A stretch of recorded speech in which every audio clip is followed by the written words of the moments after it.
a analizarlo. Aquí está. Y al final del análisis que vamos a ver en este momento, al final de la clase van a contestar una actividad que se encuentra ya en Seduca a partir de este momento.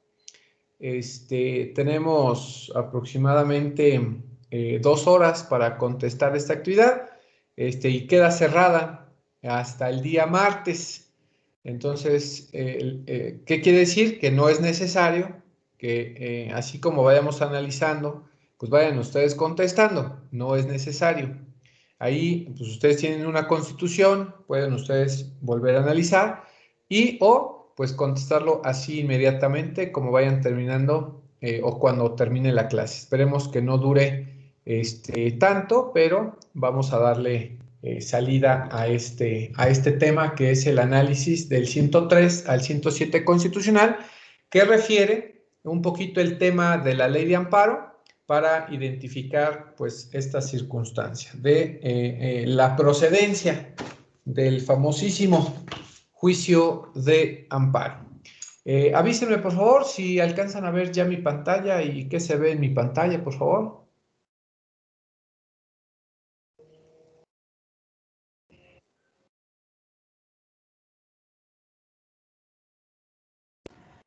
Sí, sí se ve, profe, y está el artículo 103 constitucional. Perfecto, muchas gracias. Vamos a un segundo, por favor.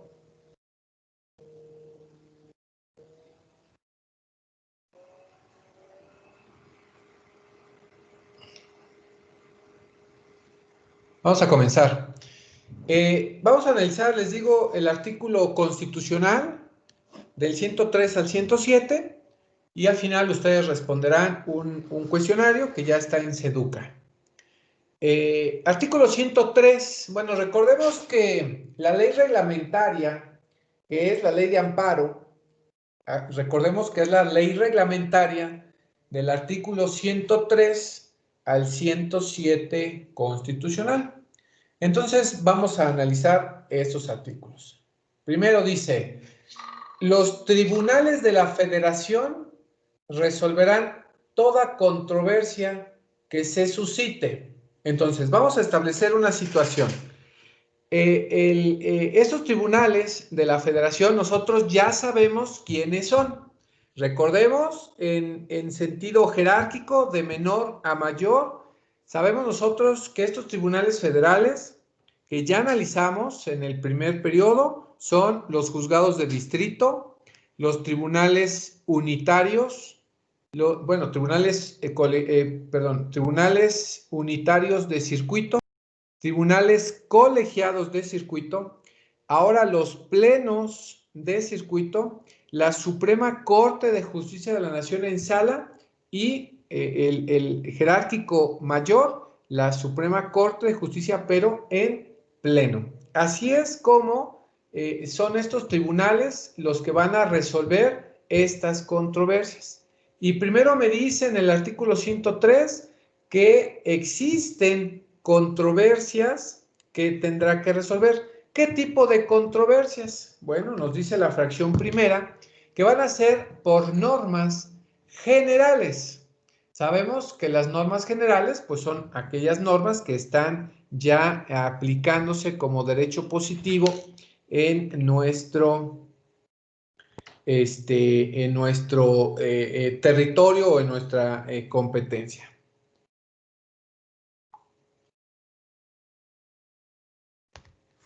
También, aparte de estas normas generales, también de actos u omisiones de la autoridad. Ojo primero aquí. Primero, normas generales. Las leyes que ya están abiertas, ya nosotros se nos están aplicando. Pero además de estas normas, también de aquellos actos o de aquellas omisiones que alguna autoridad, hablemos de una autoridad que dependa del Poder Ejecutivo, en su caso legislativo y judicial. Estamos hablando de un acto o de una omisión. Y tenemos aquí como un requisito, que esta norma, este acto o esta omisión violen los derechos humanos. Entonces tenemos esta disposición, que si bien es cierto, es una norma general, un acto o una omisión de una autoridad, pero ojo, es que violenten los derechos humanos reconocidos como en la Constitución y sus garantías. Recordemos que la primer parte de nuestra Constitución se denomina derechos humanos y sus garantías, ¿sale? Porque están protegidas para nosotros dentro de la Constitución y también igual para tratados internacionales que el Estado mexicano sea parte. O sea, entonces ahí también en los tratados internacionales nosotros tenemos algunos derechos que, bueno, pues no consagra directamente la Constitución. Entonces, si están violando un derecho humano, alguna norma, un acto o omisión, procederá el tribunal resolver pues esta controversia. En la fracción segunda dice también por normas generales o actos de la autoridad federal que vulneren o restrinjan la soberanía de los estados o la autonomía de la Ciudad de México. Habla específicamente de que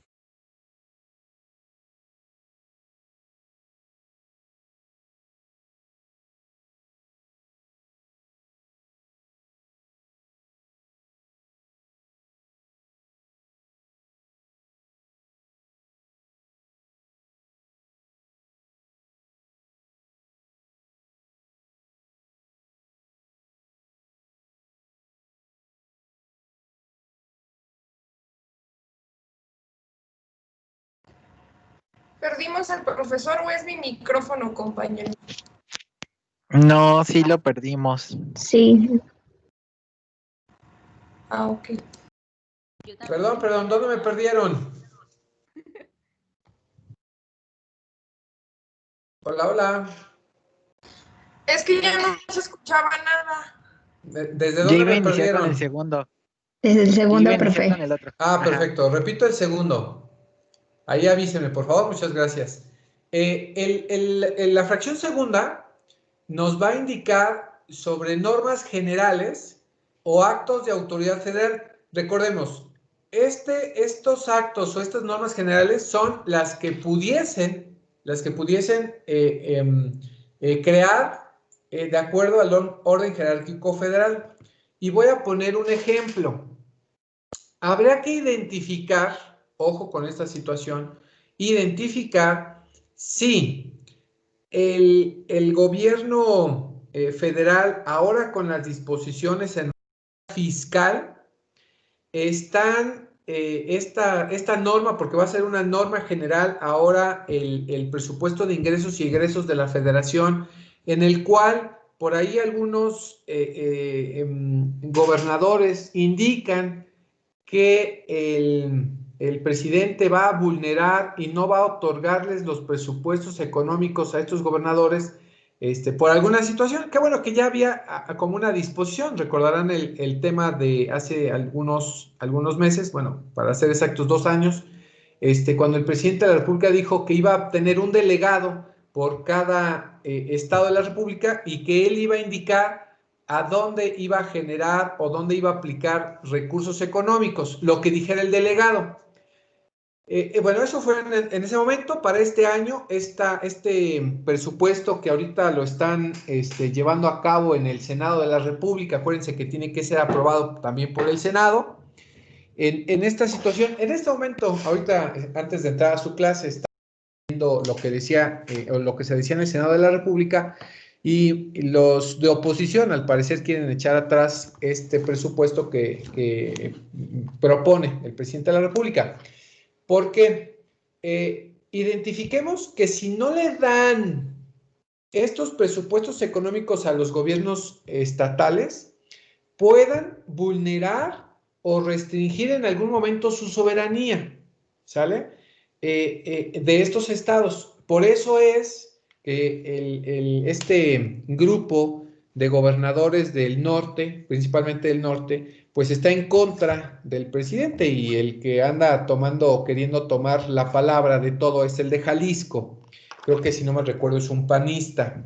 Y siempre está en contradicción con el presidente y le tira y se andan diciendo de todo. Bueno, habrá que identificar que una vez que salga esta norma general o este acto de autoridad que emita el gobierno federal, pueda ser que vulnere o restrinja, dependiendo de la materia económica, de presupuesto de ingresos y egresos para los estados, pueda vulnerar la soberanía de los estados y la autonomía de la Ciudad de México, porque recordemos que, bueno, pues todos los estados dependen de una partida presupuestal de la federación, y si la federación decide no mandarles dinero, habría que establecer qué pueden hacer en materia de amparo. Fracción tercera. Por normas generales o actos de las autoridades de las entidades federativas que invadan la esfera de competencia de la autoridad federal. Y bueno, voy a poner un ejemplo muy similar, pero ahora en contra. Ahora es de los estados estén invadiendo una esfera de competencia que sea estrictamente federal. Bueno, igual, mismo tema de este bloque opositor de gobernadores en contra del presidente. No sé cómo le llaman, para no mezclar. Esta indicación que tiene este grupo opositor, que son de gobernadores principalmente del norte, dicen que si no cumple el presidente de la República con otorgar, ojo, con otorgar este presupuesto fiscal, dicen que se van a salir del pacto federal. ¿Qué implica salirnos del pacto federal? Bueno, recuerden que nuestro estado se llama Estados Unidos Mexicanos, en el cual en los 1800, para cuando se formó ya el Estado mexicano tal cual lo conocemos, se estableció este pacto federal, porque por eso la Constitución así lo designa, en el cual se dispuso que fuéramos unidos a través de ese pacto federal de las federaciones, ¿sale? Y decía el presidente de la República que no se pueden salir, que no podrían salirse de este pacto federal estos estados por llevar la contra al presidente. Bueno, habría que indicar que el presidente, una vez que si no les da el recurso, ellos se quieran salir del pacto federal, pues no puedan, porque es precisamente una esfera de competencia de autoridad federal, porque pues no se podría ni un golpe de estado, no se podría ninguna desafiliación de los estados, porque no fue así. No se unieron estados como hoy los conocemos. Recuerden que se unieron estas penínsulas, estas federaciones que formaron o que en su momento formaron el territorio mexicano. Por lo que, pues, esta competencia, de acuerdo al Pacto Federal, le corresponde única y exclusivamente a la autoridad federal, que en su caso, recuerden que es en el artículo 49 constitucional, dice y asegura que estamos ante el poder federal de la federación, el cual une el poder ejecutivo, legislativo y judicial, y tendría que ser pues de competencia netamente federal este tema. Es un ejemplo de muchos que pudiese ser, ¿sale? Porque pues le corresponde exclusivamente a una competencia de estima federal. Esto en cuanto a esta fracción, la tercera. Esto nos dice el artículo 103, ¿sale? Que más adelante lo vamos a volver a identificar, porque pues hace referencia el 107 específicamente al 103, pero vamos a ver también el 104. El 104 indica que igualmente los tribunales de la Federación conocerán también de los procedimientos relacionados con delitos del orden federal. Bueno, esto recordemos en el artículo 1 del Código Penal Federal, indica cuáles son los delitos que se van a resolver de acuerdo a un orden federal o un Ministerio Público del Orden Federal y un tribunal federal. Asimismo, el artículo 4 de la Ley Orgánica del Poder Judicial de la Federación indica esta reglamentación de la primera fracción. Segunda, de todas las controversias del orden civil o mercantil que se susciten sobre el cumplimiento y aplicación de leyes federales o de los tratados internacionales celebrados por el Estado mexicano, a elección del actor y cuando solo se afecten intereses particulares. Podrán conocer ellas los jueces y tribunales del orden común. Bueno, aquí hace la diferencia muy precisa sobre de quién o a quién le corresponde conocer respecto a el orden jurídico nacional, sean del orden común, que conoce cada uno de los estados, o los tribunales estatales, o el tribunal federal. Las sentencias de primera instancia podrán ser apelables ante el superior inmediato del juez que conozca del asunto en primer grado. Bueno, esto nosotros lo vimos desde una de las primeras clases, cuando veíamos que en nuestro país existen 3 instancias y para subir de acuerdo a otra instancia superior necesitamos un medio de impugnación. Para subir a la segunda instancia, ¿sale? Querramos nosotros impugnar una sentencia de primera instancia, bueno, pues lo vamos a identificar como segunda instancia y será a través de una apelación. Y en su caso, igual podremos impugnar a través de la revisión a una tercera instancia o a través del amparo a una tercera instancia. Esto por jerarquías en cuanto a nuestro orden jurídico nacional. Tercero, de los recursos de revisión, que ahorita les acabo de mencionar, que se interpongan contra las resoluciones definitivas de los tribunales de justicia administrativa. Bueno, también recordemos que tenemos ciertas materias. Una de ellas es la materia contencioso administrativo, hoy identificado como a nivel estatal se llaman tribunales contencioso administrativo. A nivel federal, acuérdense que cambió el nombre hace algunos años y ahora se llama Tribunal Fiscal y Administrativo o Administrativo y Fiscal de la Federación. Cambió pues precisamente ese nombre. Y los recursos de revisión que se impongan contra esas resoluciones, estas conocerá, por acá abajito lo dice, estas resoluciones pues va a conocer los tribunales colegiados de circuito. Esto en cuanto a la ley de amparo que está regulando el artículo 103 y 107, ¿vale? Que así se llama nuestra ley de amparo.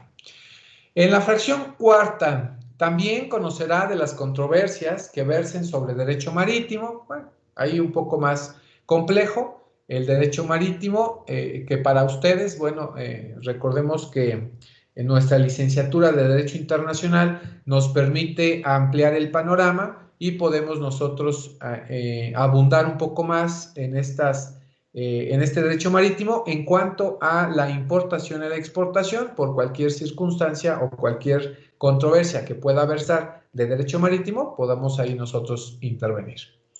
La fracción quinta, de aquellas en la que federación sea parte, bueno, recordemos igual, así como un municipio, así como un estado es parte en un juicio, también la federación puede ser parte en un proceso. Como aquellos ejemplos de algunos ejercicios que ustedes y sus demás compañeros en otras generaciones han desarrollado. El ejemplo claro son los MUT, que por ahí he visto participar si no recuerdo, a Víctor, a Andrés, no recuerdo a Joseph, no sé quién más ha participado en estos ejemplos internos y ya concursos nacionales o internacionales, y que son en la que un estado pues pueda ser parte por alguna situación. 6. De las controversias y de las acciones a que se refiere el 105. Bueno, para adelantar un poco, el artículo 105 constitucional nos habla de controversias constitucionales así como acciones de inconstitucionalidad, que en un momento más vemos a qué se refiere este artículo 105. Bueno, pero hace referencia a que quien va a resolver estas controversias constitucionales y acciones de inconstitucionalidad, bueno, pues deba de ser el Tribunal Federal. Y esto en exclusivo de la Suprema Corte de Justicia de la Nación. Entonces ahí tenemos una exclusividad. En el caso de que se tramite una controversia constitucional o una acción de inconstitucionalidad, deba de ser exclusivamente la Suprema Corte de Justicia de la Nación, hablando como ella en pleno, para que resuelva pues estas circunstancias, para que ahí dejemos entrever. Séptimo, de las que surjan entre una entidad federativa y uno o más vecinos de otra. Bueno, aquí indicamos una entidad federativa, es un estado, y que tenga una controversia con uno o más vecinos de otra. Quiere decir que puede ser contra otro estado o contra otros estados. Regularmente podríamos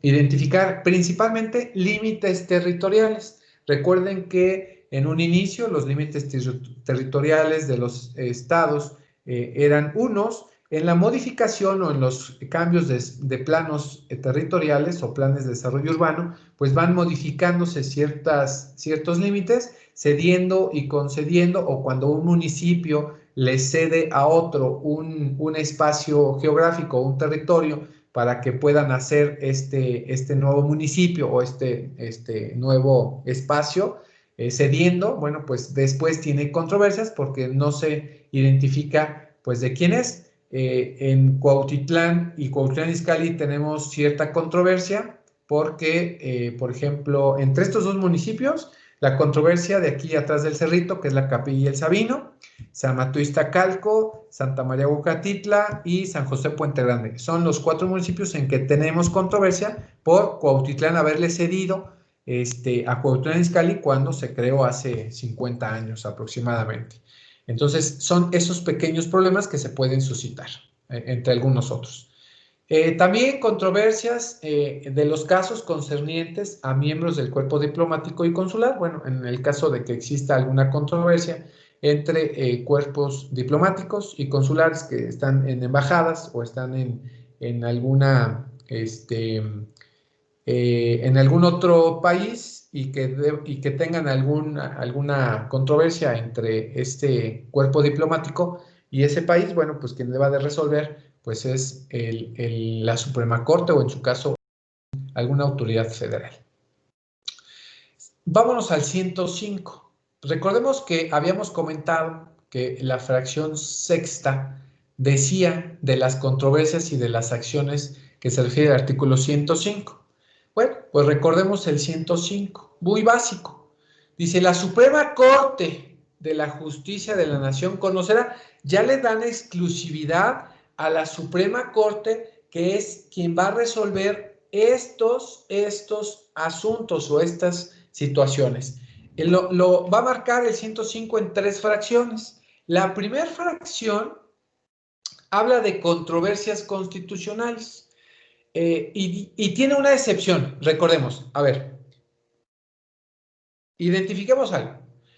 La Suprema Corte va a resolver de cualquier controversia constitucional y acciones de inconstitucionalidad, excepto, hay una excepción muy clara, en materia electoral es en la única materia que no conocerá la Suprema Corte. A la materia electoral pues le corresponde el Tribunal Federal Electoral, ¿sale? El TRIFE, a él le corresponde, ¿no? El ejemplo que tenemos ahorita es, recordarán ustedes que el partido Morena se ha desfragmentado hasta este momento en un 50%, por no meter o no querer meter las manos López Obrador. Bueno, eso nos hace creer, ¿no? Recordemos que acaba de crear, o el Instituto Nacional Electoral acaba de crear 3 partidos nuevos. Bueno, entre estos 3 partidos nuevos viene un partido que lo crea otra vez López Obrador, para que se fragmente Morena y no tenga problemas con sus allegados políticos. Entonces, ¿quién tuvo que resolver que Morena tenga una dirigencia nacional? Como nadie quiso resolver, lo mandaron al TRIFE, al Tribunal Electoral Federal, para que resolviera. Entonces, no le corresponde a la Suprema Corte resolver en materia electoral. Es la única materia que la Suprema Corte no resolverá en caso de controversia. Recuerden, es la única materia en la cual no va a meter las manos. A esta materia electoral le corresponde el TRIFE, ¿sale? Que es una pregunta de su cuestionario. Ahora, entonces, ¿qué controversias? Pues sí va a resolver la Suprema Corte. Primero, las controversias constitucionales que se refieran a la materia electoral entre la federación y una entidad federativa. Aquí podemos entender que exista una controversia netamente entre la federación y un estado. El ejemplo claro que tenemos por ahí es que Baja California, por allá el gobernador Bonilla, creo que ya les he comentado ese ejemplo, quiso imponer un término en el que él quería seguir gobernando, y bueno, pues aquí quien vino a resolver, pues es precisamente la Suprema Corte, ya hace algunos meses, como 4 o 5. También en caso de controversia entre la federación y un municipio, sí, también puede ser alguna controversia. Inciso C, el Poder Ejecutivo y el Congreso de la Unión, el Poder Ejecutivo o cualquiera de las cámaras de en su caso, la Comisión Permanente. Entonces, igual, si el presidente de la República tiene una controversia entre una disposición que emita el Congreso de la Unión, o la Cámara de Diputados, o la Cámara de Senadores, o la Comisión Permanente, le corresponderá en todo caso a la Suprema Corte resolver. ¿Qué puede ser? Bueno, pues imaginémonos que nos vamos o que podemos caer en alguna situación de guerra o de peligro y demás, y quisiera el presidente, pues, dejar sin efectos las prerrogativas y los derechos que anuncia nuestra Constitución, porque lo puede hacer, pero para eso hay que autorizarlo el Congreso de la Unión, en su caso, o las cámaras. Pero en caso de que exista alguna controversia sobre ese término o sobre ese tema, bueno, pues en ese caso le va a hacer saber un segundo, bueno, ¿sí? Ajá.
Ya regresé.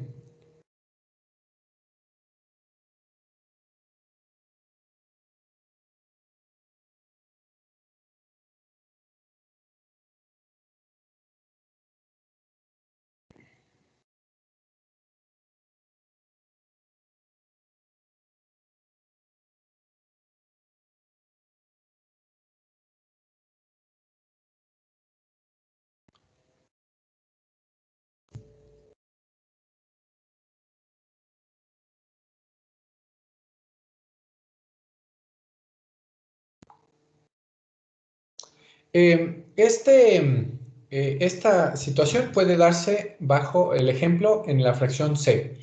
Seguimos, la D, un estado y otro. ¿Sale? La fracción E y F decía entre una entidad federativa y el Distrito Federal, pero recuerden que el Distrito Federal pues ya no es Distrito Federal, ya es otra entidad, se considera como otra entidad y por lo tanto pues desaparecieron estas dos fracciones. Y por considerarse que se adecuaba al tipo en la fracción D, por eso se derogaron. Inciso G, dos municipios de diversos estados. Bueno, esto regularmente por límites territoriales.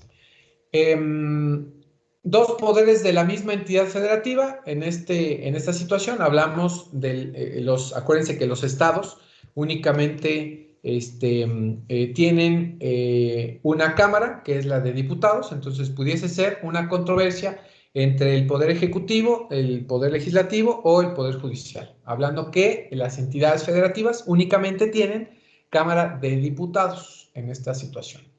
También las controversias entre un Estado y uno de sus municipios sobre la constitucionalidad de sus actos o disposiciones generales. Entonces, igual, que el municipio en su bando municipal se establezca una controversia constitucional o una acción de inconstitucionalidad respecto a que dice algo contrario o contraviene la Constitución local, también puede ser motivo de que la Suprema Corte resuelva sobre de esta controversia.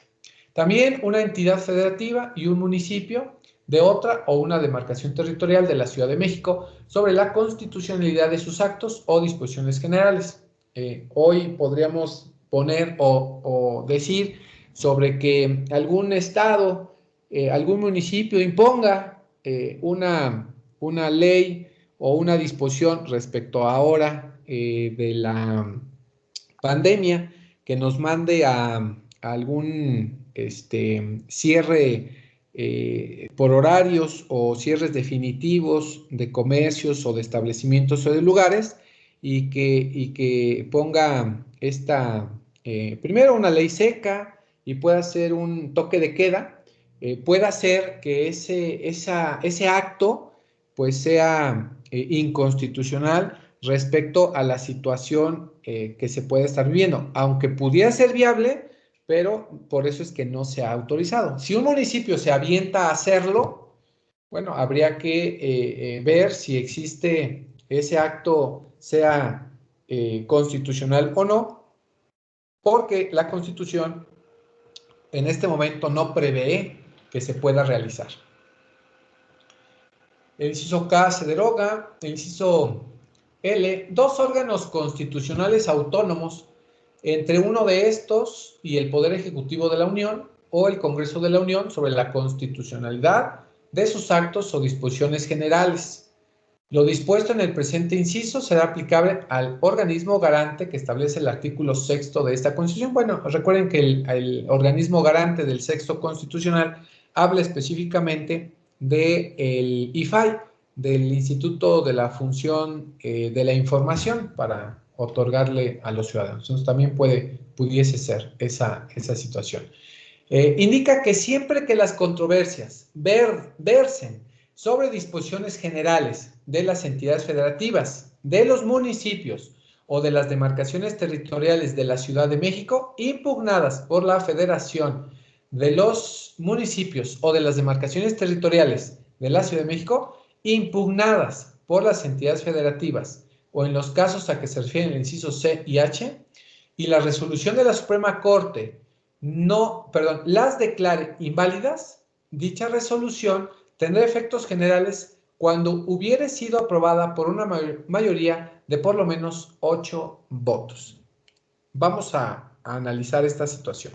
Si nosotros estamos solicitando, ojo, una controversia, porque estamos solicitando una controversia en esta fracción primera, y solicitamos una controversia constitucional respecto de una norma que es contraria a lo que dice la Constitución, para que se declare, ojo, para que se declare inconstitucional, por aquí dice, se declara inválida esta norma, ¿sale? Vamos a repetir aquí.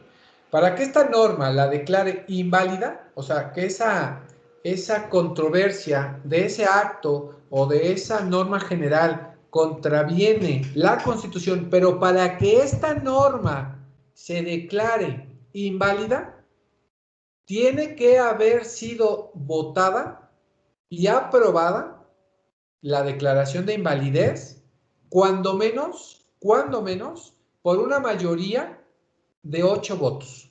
Quiere decir que si estamos sesionando en el Pleno de la Suprema Corte, hay 11 ministros, 11, para que se declare esa controversia constitucional y que se declare inválida esa norma o ese acto que nosotros estamos impugnando, y para que en ese momento se declare inválida esa norma o ese acto de autoridad, la Suprema Corte necesita haberlo aprobado por lo menos en 8 votos. Quiere decir, ojo con esta parte, quiere decir que para que se declare inválida y esa norma se deje sin efectos, porque eso es lo que estamos buscando, se declare sin efectos, necesita ser que cuando la vote la Suprema Corte en pleno, sea inválida en la votación por 8 ministros.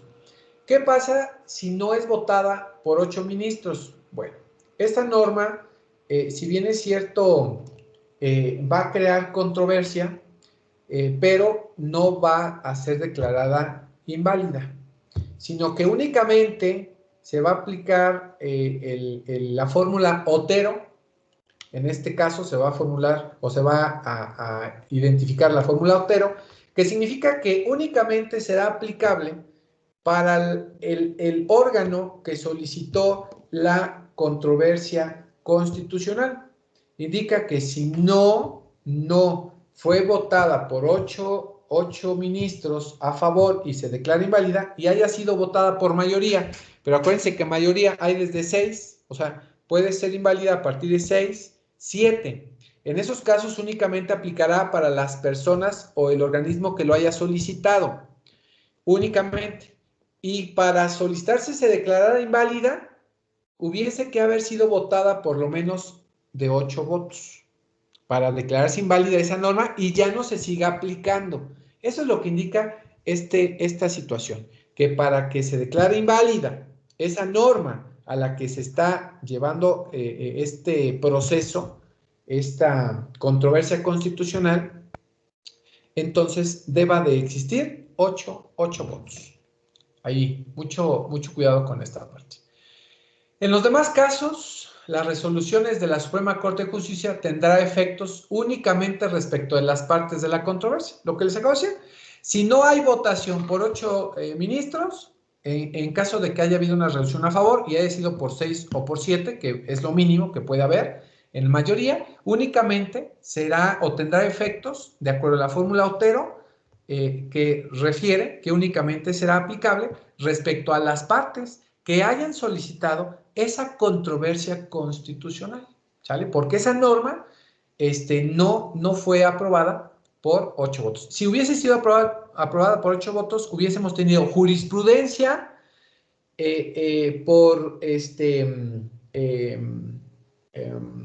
hubiésemos tenido jurisprudencia por la decisión de estos 8 ministros, de acuerdo a los precedentes, que únicamente se requiere una sola resolución, pero con la minoría válida de 8 ministros para declararla esta invalidez de esta norma a la que se solicitó. Esto hablando específicamente de las controversias constitucionales. Esta es una de las formas a las que yo puedo llegar a la jurisprudencia. Recuerden que hemos analizado que no solamente puedo obtener jurisprudencia por reiteración, por sustitución o por contradicción de criterios, sino también por controversias constitucionales, y que la única forma de crear jurisprudencia es que se haya resuelto esa controversia constitucional por un mínimo de 8 votos y únicamente requiero una sola sentencia, una sola resolución, pero con el mínimo de 8 votos. ¿Sale? Puede ser pregunta de su cuestionario. Puede ser. Fracción segunda. También recordemos que hablábamos de las acciones de inconstitucionalidad, que son la quinta forma de crear jurisprudencia. Y bueno, estas acciones de inconstitucionalidad es que tengan por objeto plantear la posible contradicción entre una norma de carácter general y esta Constitución. Entonces, aquí ya nos establece que podemos generar una acción de inconstitucionalidad entre una norma de carácter general y la Constitución. ¿Sale? Ojo, las controversias constitucionales a las que hablábamos, hablaba de ciertos momentos y nos hablaba de tales fracciones, ¿sale? Hasta la fracción L, que son algunos actos, algunas controversias que se pudiesen dar, ¿sale? Entre estas situaciones, ¿sale? Que las analizábamos todas. Ahora, para nosotros solicitar una acción de inconstitucionalidad, debe de existir una norma de carácter general y la Constitución. Debe de haber una controversia, es decir, contraviene una norma general, pues a nuestra Carta Magna, ¿sale? Entonces, estas acciones de inconstitucionalidad podrán ejercitarse. Tenemos un límite. Tenemos 30 días siguientes a la fecha de publicación de esta norma. Nosotros tenemos 30 días naturales. ¿Cuáles son los naturales? Recuérdense que hablábamos en los antecedentes de la jurisprudencia, en los antecedentes del amparo, hablamos de los días fastos y los días nefastos. Cuando son días fastos, hablamos específicamente de los días hábiles, y los días nefastos hablamos de todos. Cuando son días naturales, hablamos de lunes a domingo, o sea, todos. Tenemos 30 días calendario para nosotros solicitar o ejercitar una acción de inconstitucionalidad, que en su caso igual le corresponde conocer a la Suprema Corte en pleno. Y ¿quién puede solicitar? Ojo, ¿quién puede solicitar que una norma general y la Constitución contravengan para solicitar una acción de inconstitucionalidad? ¿Quién? Uno, el equivalente al 33, ni 20, ni 30, ni más. Por lo menos el 33% de los integrantes, ya sea de la Cámara de Diputados, ¿sale? En contra, en este caso, de leyes federales, ¿sale? La Cámara de Diputados, el 30% en caso de que una norma contravenga, que sea una ley federal en contra de la Constitución. También el equivalente igual al 33% de los integrantes del Senado en contra de alguna ley federal o algún tratado internacional celebrado por el Estado mexicano. Entonces, ojo, los diputados únicamente pueden en contra de leyes federales. Los senadores, igual, leyes federales o tratados internacionales, ¿sale? Cuando puedan contravenir la Constitución.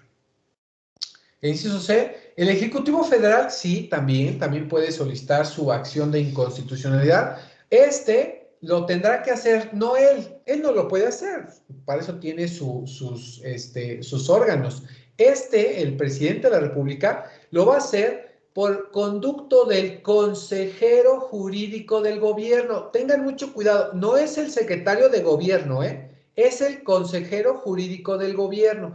Hay una oficina especializada en la Presidencia de la República que no es la Secretaría de Gobernación, ¿sale? Y este Poder Ejecutivo Federal podrá solicitar una acción de inconstitucionalidad en contra de normas generales de carácter federal y que contravenga una norma de una ley o una constitución de cualquiera de los estados, ¿sale? Recuerden que no puede contravenir ninguna constitución estatal a lo que dice la Constitución Federal. También puede el equivalente igual al 33% integrantes de alguna de las legislaturas. Recordemos que los estados únicamente tienen diputados. Entonces, igual, el 33% de cualquiera de las legislaturas, cualquiera, independientemente, en contra de leyes expedidas por el propio órgano. Entonces, igual, los diputados de cada uno de los estados pueden tramitar su controversia constitucional, su acción de inconstitucionalidad por haberse emitido una norma por ese mismo Congreso, ¿sale? Por ese mismo Congreso, y que, pues, por tener minoría, pues no le previene. Les voy a poner un ejemplo. Hace un mes aproximadamente hace un mes, salió dependiente de la Cámara de Diputados del Estado de México que para la siguiente elección se dispusiera que los municipios redujeran sus síndicos y sus regidores. El ejemplo claro es Cuautitlán, para tener un ejemplo más claro, ¿no? Cuautitlán tiene un presidente, un síndico y 10 regidores.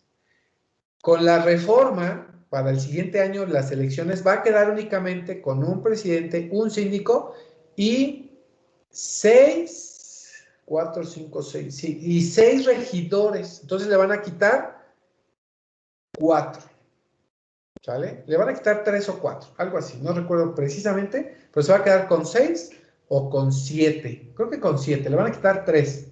Cuautitlán Izcalli tiene un presidente, como 2 o 3 síndicos y como 18 regidores. Igual, le van a quitar un síndico y como 5 o 6 regidores.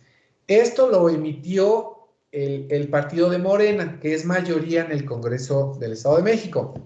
Si se reúne el 33% de los integrantes de la Cámara de Diputados, podrá solicitar su acción de inconstitucionalidad ante la Suprema Corte. Aquí lo único es que pueda disponer si no se realizó alguna modificación a los bandos municipales. ¿Sale? Hay que ir a investigar si los municipios autorizaron y previeron esta situación. Si no, va a ser complicado que lo aprueben, porque va a haber una acción de inconstitucionalidad. Habría que ver, ¿sale? El inciso E se deroga. El inciso F, sí, también los partidos políticos que tengan registro ante el INE por conducto de sus dirigencias nacionales en contra de leyes electorales federales o locales, y los partidos políticos con registro en una entidad federativa a través de igual sus dirigencias exclusivamente en contra de leyes electorales expedidas por la legislatura de la entidad federativa que les otorgó el registro. Una de las acciones de inconstitucionalidad que pudiesen tramitar es que ahora ya los presidentes se pueden volver a reelegir. Bueno, pero esto ya tiene tiempo, no tiene 30 días, no procede, ya se aplicó. Entonces, pues esta norma, en el ejemplo preciso que les doy en caso de que se pudieran reelegir, pues ya no puede ser, porque pues ya dejó de ser. Por los 30 días que tuvo el partido político para solicitar. Pero bueno, ahí está. Estamos viendo quién puede solicitar estas acciones. También lo puede solicitar la Comisión Nacional de Derechos Humanos. También la Comisión Nacional puede solicitar estas acciones de inconstitucionalidad en contra de leyes aquí les voy a poner, les voy a subrayar, en contra de leyes de carácter federal o de las entidades federativas, así también como de tratados internacionales celebrados por el Ejecutivo Federal. Y recuerden que todos los tratados internacionales deben de ser celebrados por el Ejecutivo y aprobados por el Senado. Esto siempre y cuando vulneren derechos humanos consagrados en la Constitución, así como los tratados internacionales por la supremacía constitucional. También los derechos humanos estatales, acuérdense que hay comisiones estatales de derechos humanos y también comisiones municipales, también podrían en su caso solicitarlo. El inciso H habla del organismo garante que establece el artículo 6º. Recordemos que el artículo 6º nos habla del acceso a la información pública. Entonces también el IFAI puede solicitar una acción de inconstitucionalidad respecto de algún dato personal. Y les voy a platicar de uno preciso, del IFAI. El IFAI solicita datos al Poder Judicial de la Federación y solicita precisamente un dato bien, híjole, tiene mucha controversia. Solicita el IFAI que informe el Poder Judicial de la Federación, que informen los jueces, magistrados, ministros, secretarios, ejecutores, proyectistas, hasta el chofer, indique quiénes son las personas con las que tiene una relación familiar, de pareja, de noviazgo, de amigo, y ponen ahí, y hasta con quien tiene relaciones sexuales. Así. Estrella me puso una cara de, ¿en serio? Sí, en serio. Pero esto crea una acción de inconstitucionalidad porque estaríamos vulnerando esta relación sexista. Entonces, elimina el Poder Judicial de la Federación, el Consejo, elimina este dato que nada más informe con quién está casado, quiénes son sus familiares, en todos los aspectos, familiares directos o en primer, segundo, tercer grado en línea recta y en línea colateral. Esto para identificar pues que el juez tiene trabajando ahí a la hija, al hijo, al suegro, a la nuera. Para identificar esa situación se manda a pedir esta situación, pero se solicitaba en un primer momento que también se dijera, que estos jueces dijeran pues con quién tienen también sus relaciones sexuales. El IFAI tuvo que intervenir en esta situación y dijo, no, yo no solicité eso, yo únicamente solicité para identificar quiénes qué relación tenían los trabajadores, no qué relación sexual o con quiénes tenían relaciones sexuales. No, evitar cualquier problema marital y también de género, ¿no? Ya saben, hombre, mujer, o lo que haya sido con lo que haya sido. Esto para evitar esta situación. Entonces, por ahí el IFAI también puede solicitar esta acción de inconstitucionalidad. No lo tuvo que solicitar porque vulneraba un derecho humano que es la personalidad. Entonces, dijo, no, vamos a eliminar este dato que está solicitando para no ponerlo a las fuentes de información pública. Entonces podemos saber otras cosas, pero no con quién tienen relaciones sexuales. Es lo único, pero bueno. También puede solicitar esta acción de inconstitucionalidad el fiscal general de la República, ahora como con ese nombre, acuérdense que era procurador, ahora es fiscal, respecto de leyes federales y también de las entidades federativas en materia penal y procesal penal, así como las relacionadas en el ámbito de sus funciones, específicamente materia de investigación de los delitos en materia penal y procesal penal. Y nos dice que la única vía para plantear la no conformidad de las leyes electorales a la Constitución es la prevista en este artículo. En caso de las leyes federales, electorales y locales, deberán promulgarse y publicarse por lo menos 90 días antes de que inicie el proceso electoral en que vayan a aplicarse, y durante el mismo no podrá haber modificaciones legales fundamentales. Y en caso de declarar una invalidez de estas normas impugnadas, recordemos la misma figura.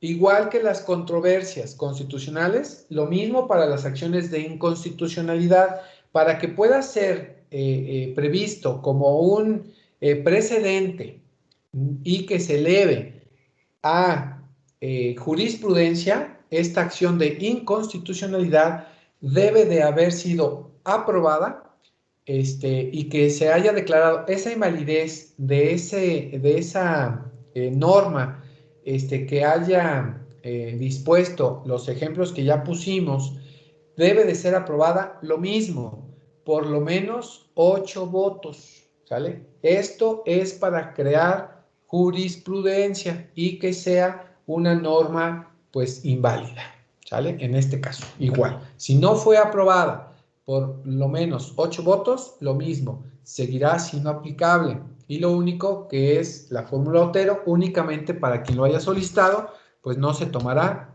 en cuenta. Eso significa la fórmula Otero. Y en la fracción tercera, que les platicaba yo de estas acciones o estas controversias que habla el artículo, o la fracción, perdón, el artículo 105, nos habla también en la fracción tercera, nos dice que de oficio o a petición fundada del correspondiente tribunal unitario o del Ejecutivo Federal o por conducto de su consejero jurídico, así como el fiscal, para conocer de recursos de apelación. Entonces dice, podrá conocer de los recursos de apelación en contra de sentencias de jueces de distrito dictadas en aquellos procesos en que la federación sea parte y que por su interés y trascendencia así lo ameriten. Entonces, igual, el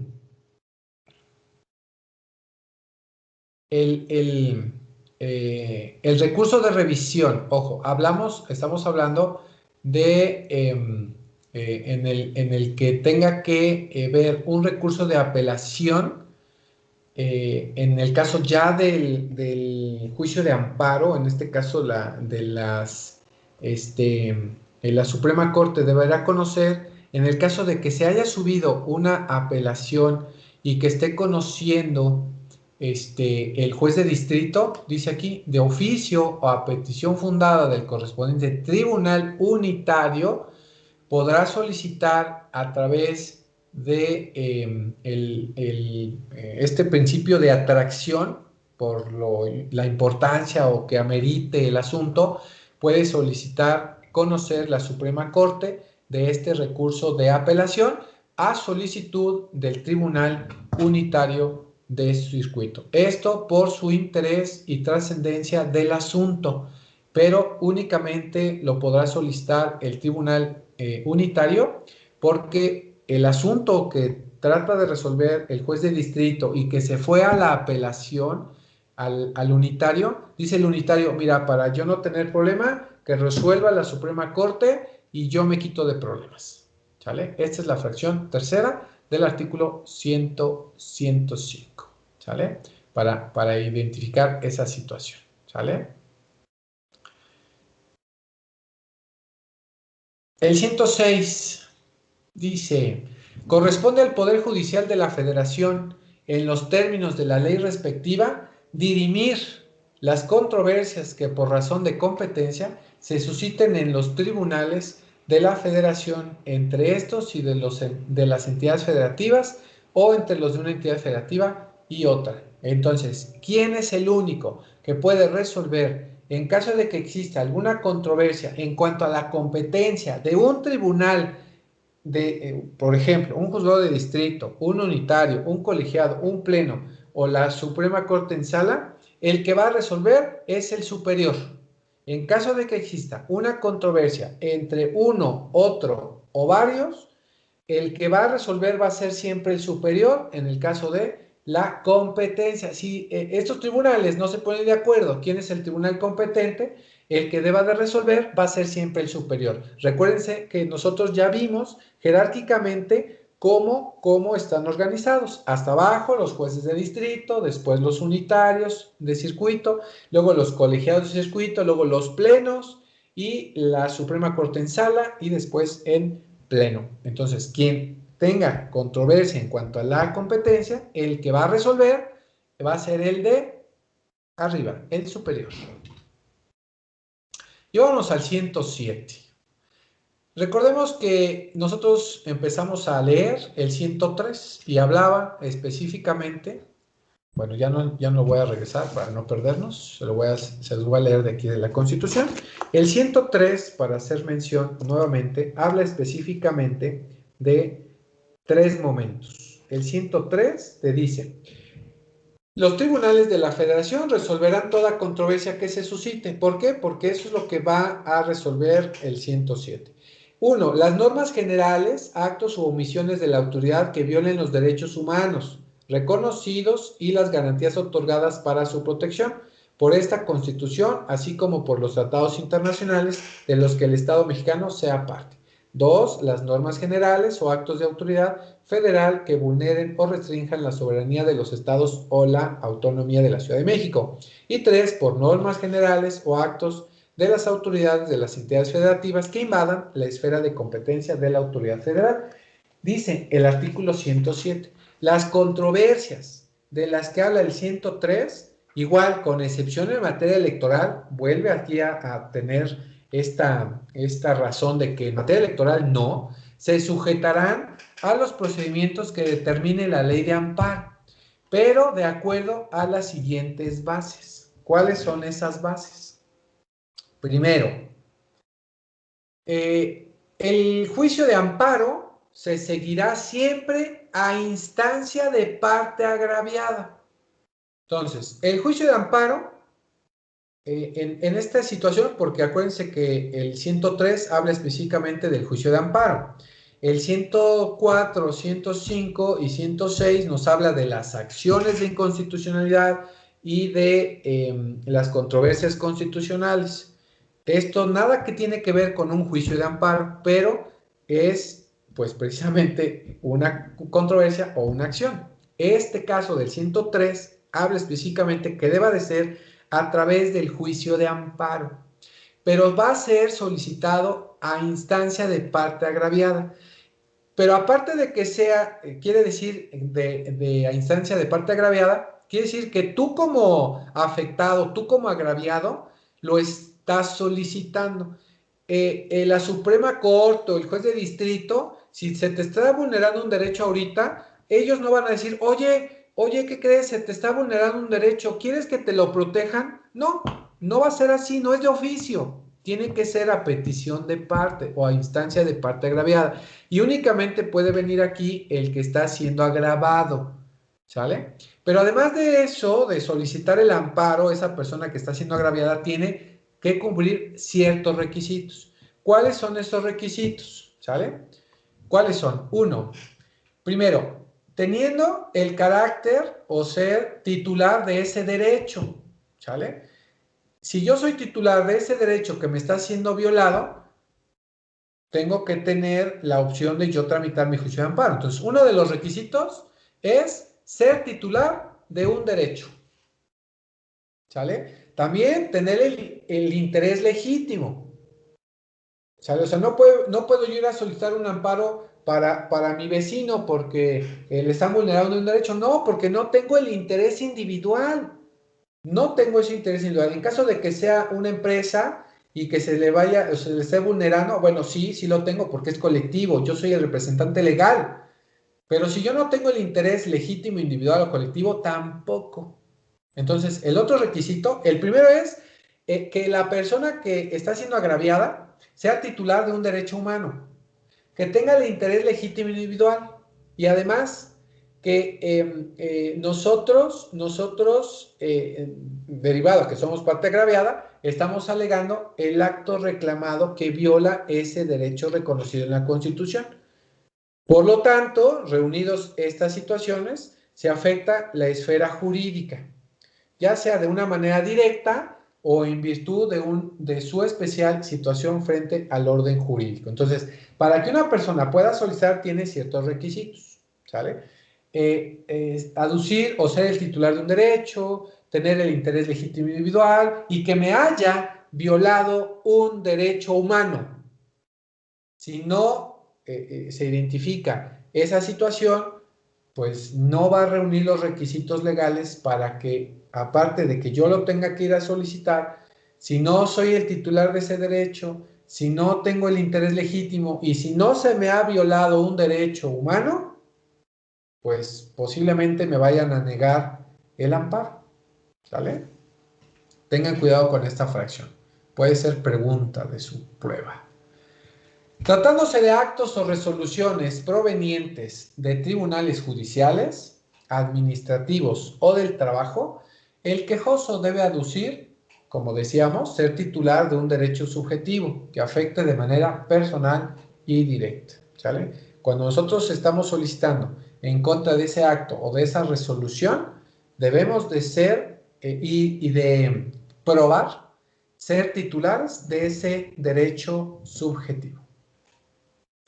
Segundo, las sentencias, ojo, las sentencias que se pronuncien en los juicios de amparo, ojo, solo se ocupan de los quejosos que la hubieran solicitado. Si nosotros no solicitamos el amparo, a nosotros no nos beneficia esa resolución, por lo cual únicamente la resolución se va a limitar a amparar y proteger a quien lo haya solicitado. ¿Sale? Si procediese, claro. En el caso especial sobre el que verse la demanda. Si yo no solicité un amparo, a mí no me van a aplicar esa resolución. Tengo que yo solicitar un amparo para que a mí me proteja esa resolución. ¿Sale? Y si ya hay una resolución que esté por jurisprudencia, por reiteración, sustitución o controversia, contradicción de tesis, pues yo tengo que solicitar el amparo y decir, quiero que me proteja de acuerdo a esta jurisprudencia tal. ¿Sale? Ahí tengamos esa situación. Únicamente se va a limitar a proteger a la persona que haya solicitado el amparo. No es para todos, por eso decíamos en la fracción primera que era a petición de parte. ¿Sale? 2. Bueno, segundo párrafo. Cuando en los juicios de amparo indirecto, bueno, recuerden que el amparo, existen 3 tipos de amparo en nuestro país. El amparo directo, que se llama directo porque precisamente va directamente contra la resolución que pone fin al procedimiento, por eso se llama directo, porque va directamente contra algo que pone fin. También hay amparos indirectos. Estos amparos indirectos resuelven actos o van en contra de actos u omisiones de la autoridad, ¿sale? Que estos actos no ponen fin al procedimiento. Pueden ser también dentro de un proceso o fuera de él. Si no es la resolución bajo la que yo me quiera amparar, si es una resolución judicial, administrativa, lo que sea, si no es una resolución, pues pueden impugnar también el amparo indirecto, ¿sale? Mucho cuidado con esa situación. En revisión, en casos de amparo indirecto, en revisión, se resuelva la inconstitucionalidad de una norma general por segunda ocasión consecutiva. Acuérdense que hablábamos de que nosotros podíamos resolver una acción de inconstitucionalidad y que debiese de tener 8 votos como mínimo para que sea jurisprudencia. Indica que en caso de que se esté resolviendo una acción de inconstitucionalidad por segunda ocasión consecutiva, la Suprema Corte, y que esté resolviendo bajo esa misma situación, dice, los órganos del Poder Judicial establezcan jurisprudencia por reiteración en la cual determine la inconstitucionalidad de una norma general, la Suprema Corte de Justicia de la Nación lo notificará a la autoridad emisora. En este caso, acuérdense que es el Semanario Judicial de la Federación y debe de transcurrir 90 días sin que se supere el problema de inconstitucionalidad. Quiere decir que una vez emitido esta acción de inconstitucionalidad y no se haya superado el cambio o la invalidez de esa norma, recuerden, siempre y cuando se haya votado por 8 votos, ¿sale? La declaratoria de inconstitucionalidad en la cual se fijarán sus alcances y condiciones en los términos de la ley reglamentaria. Ojo, lo dispuesto que estamos diciendo de esta inconstitucionalidad no aplica para materia tributaria, ¿sale? Entonces, identifiquemos esa parte. Si la Suprema Corte ya emitió una acción de inconstitucionalidad por jurisprudencia que estamos estableciendo que haya sido emitido por 8 votos y en la segunda ocasión que vuelva a emitir una resolución porque no se eliminó esa norma, lo tendrá que hacer saber al Semanario Judicial de la Federación para lo que a su ley reglamentaria corresponda. ¿Qué significaría? Avisarle al Congreso de la Unión que esa norma quedó insubsistente, inaplicable, para que determine lo que a su derecho corresponda ahora el Congreso de la Unión respecto a esa norma. Esto siempre y cuando se observe que cayó por segunda vez. Es imposible que una vez que se haya declarado inconstitucional una norma inconstitucional, pues el Congreso de la Unión pues no se entere para que modifique esta norma y la subsane en las condiciones en que deba de existir. Entonces, pongamos en cuenta esa parte, ¿sale? Para identificar. Siguiente. En el juicio de amparo deberá suplirse la deficiencia de los conceptos de violación. Bueno, aquí hablamos de la deficiencia de la queja. Ojo, o la suplencia de la queja, ¿no? Lo que nosotros llegamos a decir es que aplique la suplencia de la queja. Bueno, sí, pero ojo, en materia de amparo, que es en una de las únicas materias aparte de la laboral, y bueno, se supone que el derecho laboral, de seguridad social y del trabajo, y agrario, son de grupos vulnerables y ahí aplica al 100% la deficiencia de la queja. En materia de amparo, si bien es cierto, sí existe la suplencia de la queja, pero identifiquemos este principio de suplencia de la queja como la suplencia en la deficiencia únicamente en los conceptos de violación o en los agravios, ¿sale? Y para esto está regulado por allá en el artículo 47 o 74 de la Ley de Amparo, donde indica precisamente que la suplencia en cuanto a esta deficiencia establezca única y exclusivamente a el concepto de violación a la que el quejoso solicita el amparo o a los agravios. Si tú no pusiste conceptos de violación o no pusiste agravios, no te preocupes. El tribunal que conoce del amparo lo va a subsanar, ¿sale? Siempre y cuando, pues, tú promuevas todo lo que te está vulnerando. Pero bueno, uno de los requisitos para que deba de admitirte el amparo, pues es por lo menos decir cuáles son los conceptos de violación o los agravios a los que quieres hacer valer. Si no, ¿qué te va a resolver la autoridad? Entonces, tengamos esa precaución, ¿sale? De nosotros poder poner bien nuestros conceptos de violación o nuestros agravios. En caso de no ser entendibles o no ser concretos, el tribunal que conoce del amparo te va a ayudar y te va a subsanar o te va a suplir esta deficiencia que tú tuviste, ¿sale? Únicamente conceptos de violación y agravios. Ahora,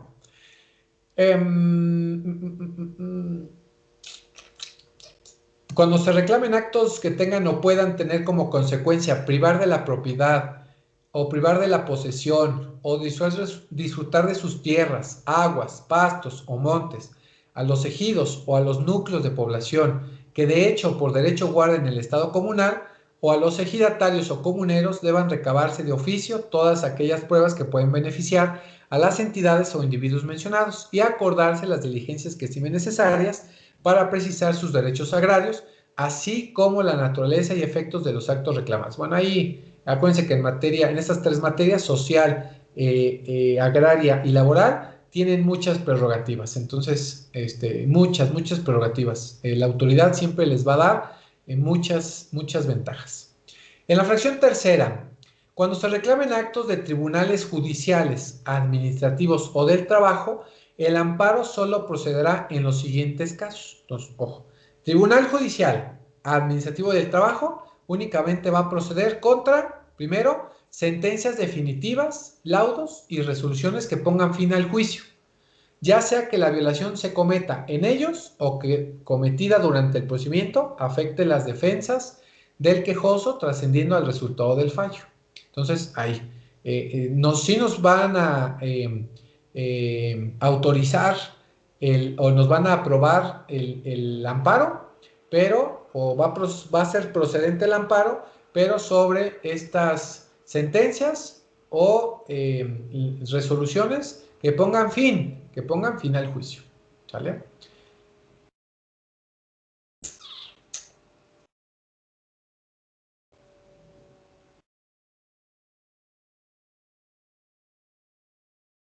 Ojo con esta situación. La parte, supongamos, para que entiendan esta fracción o este apartado, nosotros en un juicio obtenemos una sentencia favorable. Nosotros obtuvimos la sentencia favorable. La contraparte, pues, fue condenada. Aquella condenada o aquella parte que tiene una condena en su contra, pues tiene medios legales de impugnación de esa sentencia. Uno de ellos es la apelación, que puede apelarla, ¿sale? Y el otro es el amparo, en el caso de que le vuelvan a confirmar la apelación. Y cuando él tramite el amparo, pues nosotros como parte beneficiaria, porque a nosotros nos benefició esa demanda, ¿qué podemos hacer? ¿Tenemos algún medio legal que nosotros podamos utilizar en contra del amparo que la parte afectada de la sentencia tuvo? Sí, claro. Para eso es esta parte, dicen, o esta sección. La parte que haya obtenido sentencia favorable y la que tenga interés jurídico en la que subsista ese acto reclamado, acuérdense que el acto reclamado es el del amparo, podrá presentar amparo en forma adhesiva al que promueva cualquiera de las partes que intervinieron en el juicio del que emana el acto reclamado. La ley determinará la forma y términos que deba promoverse, igual, la ley de amparo. Ojo, entonces, vuelvo a recapitular con el ejemplo. Yo tengo una sentencia favorable en primera instancia. Mi contrario no obtuvo una sentencia favorable y apela. Esta apelación se la confirman y en vez de tramitar la revisión, se va al amparo. En el amparo, cuando él tramita el amparo, yo que fui beneficiado de esa sentencia, puedo imponer mi amparo adhesivo para que se vaya conjunto con el amparo directo que solicitó mi contraria, pero se vaya con mi amparo adhesivo, que va a ser como mi protección, van a ser como mis resúmenes de yo decirle a aquel juez o aquel magistrado o ministro que va a conocer de mi asunto, que vuelva a confirmar, porque si no me dejaría en estado de indefensión y se quedaría únicamente con lo que el juez tiene en la sentencia, porque la parte que tramitó el amparo directo, que es la resolución definitiva, pues está quejándose sobre de algún acto que no tomó en cuenta la autoridad. Entonces, para emitir yo también mi recurso de defensa, para no quedar en estado de indefensión, tramito mi amparo adhesivo. Entonces, sí existe un medio de defensa para aquella persona que fue beneficiada en esa resolución bajo la cual mi contrario quiere apelar o quiere ampararse. Sí existe el amparo adhesivo. Y es eso. El amparo directo se va a ingresar contra la autoridad que emite la resolución. Él tendrá que emitir el amparo a la autoridad correspondiente. Pero me va a dar, si no me recuerdo, 3 días. O 5, ya lo veremos más adelante, para que yo, en la parte beneficiaria de esa sentencia, promueva mi amparo adhesivo y se vayan los dos amparos y que la autoridad resuelva lo que a su derecho pues le corresponda. Pero yo, ya como beneficiario, también mandé mi recurso para que me vuelvan a confirmar lo que en primera y en segunda instancia me conviene. ¿Sale?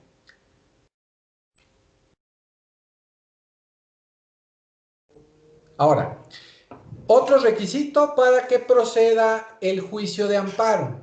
Como dije, dice así, deberán agotarse previamente los recursos ordinarios que se establezca en la ley de la materia, por virtud de los cuales aquellas sentencias definitivas, laudos o resoluciones puedan ser modificadas o revocadas, salvo en los casos que la ley permita la renuncia de estos recursos. Ojo, para que la ley y la autoridad me pueda admitir mi amparo, yo tuve que haber agotado todas las instancias previamente en los recursos ordinarios, en la materia común. Quiere decir que si yo perdí una sentencia en primera instancia, dice que no podría ir yo a solicitar el amparo directo, porque existe un medio de impugnación previo en el que yo puedo ocupar y verificar, y bueno, y dice que esta apelación, en este caso es la apelación, yo pueda modificar o revocar esa sentencia. Y como sí es la apelación, puede modificar o puede revocar esa sentencia, pues debo de yo primero agotarla, es decir, tramitar mi apelación. Ya si en la apelación me confirmaron la sentencia de primera instancia, tengo mi sentencia definitiva y tengo mi confirmación de sentencia en apelación, ahora sí, dice que yo sí puedo ir a solicitar mi juicio de amparo directo, ¿sale? Salvo en casos que la ley permita, pues esa renuncia, que veremos ya en la ley de amparo. Ahora, al reclamarse la sentencia definitiva, laudo o resolución que pongan fin al juicio, deberán hacerse valer las violaciones a las leyes del procedimiento. Bueno, recuerden que si salió en contra esa sentencia definitiva es porque se violó un procedimiento o un proceso o la ley del proceso bajo el cual se desarrolló ese juicio. Entonces yo tengo que señalar cuáles son esas violaciones, cuál es ese acto reclamado bajo el cual yo quiero solicitar el juicio de amparo, porque el que se haya violado ese procedimiento me afectó en la resolución. Por lo tanto, yo tengo que señalar cuál es el concepto de violación, que eso es algo de lo importante que me mencionaba acá, ¿sale? Que no puede identificarse de forma aislada. Tengo que señalarlo preciso. Ahora dice, este requisito no será exigible en amparos contra actos que afecten derechos de menores o incapaces, al estado civil de las personas, al orden o estabilidad de la familia, ni en los de naturaleza penal promovidos por el sentenciado. Entonces, este requisito de yo señalar cuál fue el acto de violación o la ley que fue violada, son excepciones en las que yo no es necesario ponerlas. Aquí, menores, incapaces, el estado civil de las personas, la familia y de naturaleza penal cuando ya haya sido sentenciado, ¿vale? Una persona. En cuanto a esa situación. Ahora, inciso B. Contra actos en juicio cuya ejecución sea imposible reparación, fuera de juicio o después de concluido, y una vez agotados los recursos que en su caso procedan. Entonces, para que me sea admitido mi juicio de amparo, ¿sale? Es porque si yo no tramito el amparo, no voy a poder regresar el estado en que se encuentran ahorita y que si ejecutan el acto yo no pueda regresar. ¿Sale? Ejemplo, la sentencia definitiva dice en su ejecución que tengo que derrumbar una propiedad porque está mal construida, según. pero yo demostré que está bien construida. Si en la apelación viene sin efecto suspensivo, de nada me sirve la apelación porque dice que aún así se va a llevar a cabo el acto. Entonces yo tengo que ir rápidamente con mi amparo y decir que la apelación viene en efecto sin efecto suspensivo, por lo que se va a llevar a cabo el acto, y como la apelación va a resolverse en un mes y la ejecución es mañana, pues yo solicito inmediatamente mi recurso de amparo. ¿Sale? También el inciso C, contratos que afecten a personas extrañas a juicio. En la resolución indica que me van a venir a embargar, pero la única cosa que tengo para embargar es mi casa. Pero si en mi casa, el embargarse, me vayan a desalojar ese domicilio y deje sin sustento a mis familiares, pueda yo solicitar pues este amparo porque está afectando a otras personas que no tienen que ver nada con el juicio. También el inciso cuarto, habla en materia administrativa. El amparo va a proceder, además, contra actos o omisiones que provengan de autoridades distintas, obviamente, a las autoridades judiciales, administrativos o del trabajo. Quiere decir que de cualquier acto que provenga de una autoridad, hablemos autoridad ejecutivo, legislativo, judicial, también en contra de esos actos va a proceder, u omisiones, va a proceder mi juicio de amparo. ¿Sale? En este caso, hablando de actos o omisiones, tendrá que ser un amparo indirecto. Ojo, recuerden siempre agotar, siempre agotar medios de defensa conforme a aquellas leyes que me puedan a mí servir previamente. Si ya no hay recursos previos que yo pueda agotar, procederá el amparo. Si no, me va a decir, no procede el amparo porque no has agotado tal recurso. Ve, agótalo, si te confirman, regresas conmigo. ¿Sale? Ahí está. Porque recuerden que esos medios de impugnación son muy cercanos, son al día siguiente, a los 3 días. Por ejemplo, la apelación, que casi siempre procede, es a los 10 días. Entonces, el amparo siempre es a los 15, a los 30. Entonces, tenemos días de proceder contra algún recurso. ¿Sale? No existe obligación de agotar tales recursos o medios de defensa si el acto reclamado carece de fundamentación o cuando solo se aleguen violaciones directas a la Constitución. Si nosotros estamos solicitando el amparo porque se me está violando un derecho humano, no es necesario agotar nada, directamente el amparo, porque por eso es un amparo constitucional y previene violaciones constitucionales. También procede el amparo contra sentencia definitiva, laudo o resolución que pongan fin al juicio. Se promoverá ante el Tribunal Colegiado de Circuito competente en los casos siguientes. Ojo, ¿quién procede el juicio de amparo y se promoverá ante el Colegiado de Circuito? ¿En qué casos? En materia penal, contra resoluciones definitivas dictadas por tribunales judiciales, ya sean federales, del orden común o militar. Entonces, el 107 me indica que el tribunal colegiado va a conocer del amparo en contra de, nos dice, resoluciones en materia penal. ¿Sale? En materia administrativa también, cuando se reclamen por particulares sentencias definitivas y resoluciones que ponen fin al juicio dictadas por tribunales administrativos o judiciales que no sea reparable por algún recurso, juicio o medio ordinario de defensa legal.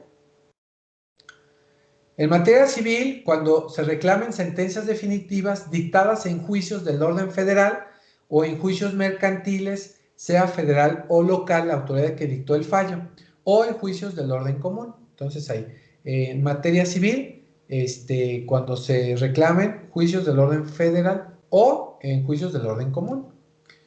En los juicios civiles del orden federal, las sentencias podrán ser reclamadas en amparo por cualquiera de las partes, incluso por la federación, en defensa de sus intereses patrimoniales. En materia laboral, ahora que ya es igual, nueva materia, cuando se reclamen resoluciones o sentencias definitivas que pongan fin al juicio dictadas por tribunales laborales locales o federales, o laudos del Tribunal Federal de Conciliación y Arbitraje. Recuerden que ahora ya no son laudos, ya van a ser sentencias.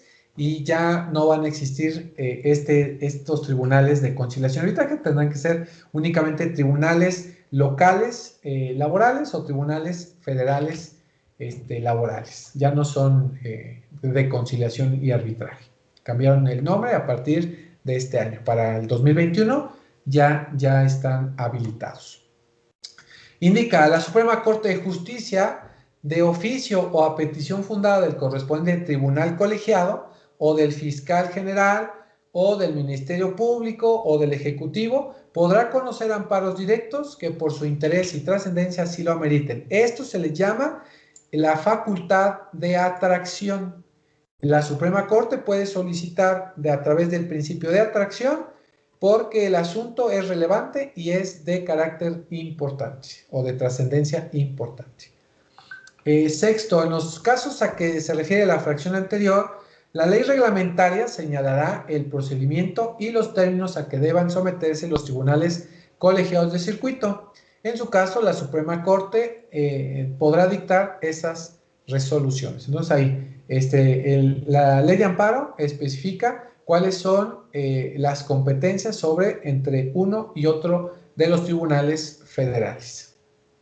Séptima, el amparo contra actos u omisiones en juicio, fuera de juicio o después de concluido, o que afecten a personas extrañas, hablando específicamente del amparo indirecto, ¿sale? Contra las sentencias que pronuncien en amparo los jueces de distrito o los unitarios, la revisión, recuerden, esto es un medio de impugnación de las sentencias que emite el juzgado de distrito o los unitarios. La revisión va a conocer la Suprema Corte, ¿sale? Primero, cuando habiendo impugnado en la demanda de amparo normas generales por estimarlas directamente violatorias a la Constitución y que subsista en el recurso el problema de constitucionalidad. También, cuando se trate de los casos comprendidos en la fracción 2 y 3 del artículo 103 que ya hemos leído, multicitadamente, indica por normas generales por normas generales que restrinjan la soberanía de un Estado o que normas de los Estados que invadan la esfera federal. La Suprema Corte, de oficio o a petición fundada por el tribunal colegiado, igual el fiscal de la Federación o el Ejecutivo, va a conocer de amparos que por su interés y trascendencia así lo amerite. Igual, principio de atracción. En los casos no previstos en los párrafos anteriores, conocerá la revisión el tribunal colegiado de circuito y sus sentencias no admitirán recurso alguno. Ojo, si como indicamos en las fracciones anteriores, deba de conocer la revisión la Suprema Corte, si no reúne las características para que conozca la Suprema Corte, entonces va a conocer el colegiado de circuito, pero esta revisión que conoce el colegiado de circuito ya no va a admitir recurso alguno, ya no podemos subir a la Suprema Corte. Recuerden que son tribunales federales, ya no podemos ir a la Suprema Corte a otro recurso. Ya lo que resolvió el colegiado de circuito por revisión de las sentencias del unitario y de los de distrito, pues ya no puede subir un escalón más. En materia de amparo directo, procede el recurso de revisión en contra de sentencias que resuelven sobre la constitucionalidad de normas generales, establezcan la interpretación directa de un precepto de la Constitución u omita decidir sobre tales cuestiones cuando hubiesen sido planteadas, siempre que no fijen un criterio de importancia y trascendencia según lo disponga la Suprema Corte, en cumplimiento de los acuerdos generales del Pleno. Entonces ahí, la materia del recurso se limitará a la decisión de las cuestiones propiamente constitucionales sin poder comprender otras. Si ustedes no van a tramitar un amparo por algún precepto, una controversia, una violación de derecho humano, pues casi te está diciendo que no vas a subir a la Suprema. Te vas a quedar máximo en los colegiados. Fracción décima. Los actos reclamados podrán ser objeto de suspensión en los casos y mediante las condiciones que determine la ley reglamentaria, para lo cual el órgano jurisdiccional de amparo cuando la naturaleza del acto lo permita, deberá realizar un análisis ponderando la apariencia del buen derecho y el interés social. Dicha suspensión deberá otorgarse respecto de las sentencias definitivas en materia penal al comunicarse la promoción del amparo y en la materia civil, mercantil y administrativa mediante la garantía que dé el quejoso para responder de los daños y perjuicios. Ojo, en materia civil, mercantil y administrativa, para solicitar el amparo y para otorgártelo, te van a pedir una garantía. Esta garantía va a servir para que tu quejoso, en caso de que pierdas y no hayas solicitado el amparo nada más porque sí, de esta garantía económica se esté cumpliendo la sentencia que tú estás impugnando. Entonces, ahí quedará esa situación, para que no exista. Ah, es que solicita el amparo. Sí, recuerda que el amparo en materia civil, mercantil y administrativa impone una garantía económica. Esto es, por si pierdes el amparo, de esa garantía se le otorgue al beneficiario que va a ejecutar la orden o la sentencia que fue impugnada para que no pierda el tiempo. Cuidado con esa situación. Onceava, la demanda de amparo directo se presentará ante la autoridad responsable. Lo que les decía, cuando es amparo directo, vas a tramitar tu juicio de amparo contra la autoridad o la vas a presentar en la autoridad o con la autoridad que impuso esa sentencia, esa resolución que puso fin al procedimiento. Esta autoridad la tendrá que remitir con el informe justificado, que veremos más adelante, a la autoridad que le corresponda, ¿sale? Ya sea un juez de distrito, un unitario, un colegiado. Ya le tocará a esta persona. En los demás casos, la demanda se presentará ante los juzgados de distrito o los tribunales unitarios de circuito. Entonces, ojo, cuando son son amparos indirectos, a presentarlos ante los juzgados de distrito o los tribunales unitarios, los que resolverán sobre la suspensión o ante los tribunales de las entidades federativas en los casos que la ley propiamente lo autorice. Ahí vamos conociendo ante quién y cómo. 12. La violación de las garantías de los artículos 16 en materia penal, 19 y 20 se reclamará ante el superior del tribunal que lo cometa o ante el juez de distrito o tribunal unitario de circuito que corresponda, pudiéndose recurrir en uno u otro caso las resoluciones que se pronuncien en los términos prescritos en la fracción octava. Si el juez de distrito o el tribunal unitario no residieren en el mismo lugar en que reside la autoridad responsable, la ley determinará el juez o tribunal ante el que se ha de presentar el escrito de amparo, el que podrá suspender provisionalmente el acto reclamado en los casos y términos que la misma ley establezca, en caso de que no sepamos quién es. 13ª, cuando los tribunales colegiados de un mismo circuito se sustenten tesis contradictorias en los juicios de amparo de su competencia, el fiscal general en los asuntos en materia penal o procesal o en el ámbito de sus funciones, los mencionados tribunales y sus integrantes, los jueces de distrito, las partes en los asuntos que los motivaron o el Ejecutivo Federal, ya saben que por conducto de su consejero, podrán denunciar la contradicción ante el pleno de circuito. Para eso es que nacieron los plenos, para que conozcan de la contradicción de criterios, para que resuelva en caso de que exista una controversia entre los colegiados o unitarios, ¿sale? A fin de que establezca qué jurisprudencia va a prevalecer, ¿sale? En caso de la contradicción. Y si los plenos de circuito, cuando existan varios o haya en materia especializada, en uno o en distintos competencia de los tribunales colegiados, va a resolver en su caso los ministros de la Suprema Corte de la Nación, ¿sale? Si así le corresponde, y quien denuncia, bueno, pues son los plenos. A quien le toca responder será a la Suprema Corte. Esto lo voy a explicar un poco más a detalle cuando veamos ya la ley de amparo. porque le corresponde a las salas o al pleno en su caso.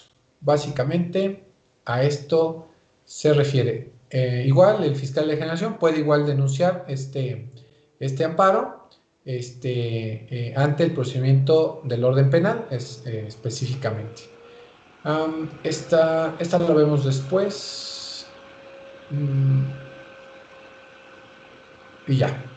Con eso, jóvenes, más que suficiente para el análisis de estos 5 artículos, 103, 104, 105, 106 y 107 constitucional. Y como les dije, hay una actividad que va a ser su actividad de esta semana y se vence el día martes de la siguiente semana. Yo les sugiero contestarla de una vez.